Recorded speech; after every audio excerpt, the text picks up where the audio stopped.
Hello, Police Best for UK here, and welcome to another Game of Day video. So today we're looking at Xevious on the FM-7 system. So this is obviously a coin-up conversion of the arcade of the same name. I've never actually played this version. I played the arcade original, not on actual vintage arcade hardware of course, but an emulator.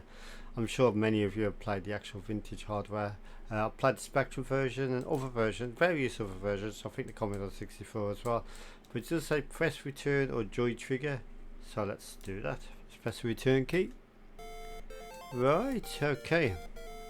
So we've got our music here. Right, it's quite hard to see with that dense woodland. Right. So we're just scrolling through the Xevious game environment here. We've got that target system that the game was always famous for. Right. Right, okay. Well, on this version we've got two buttons, so we can actually sort of not only shoot our cannon, we can shoot just the bomb on its own, sort of thing, which is kind of useful actually.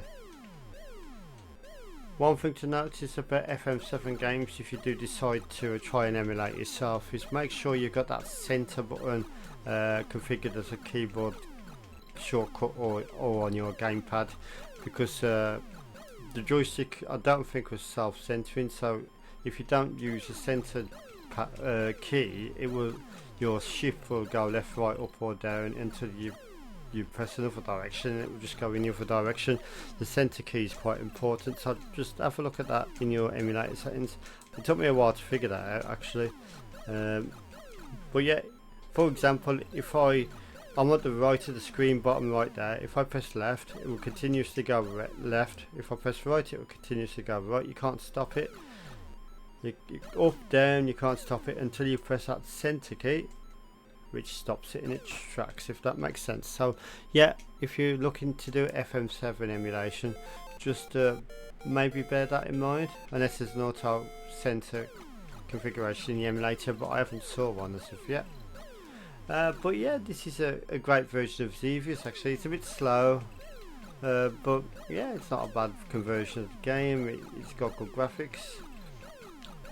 It's not a bad port at all. You can sort of lose your spaceship and the enemies amongst the dense woodland.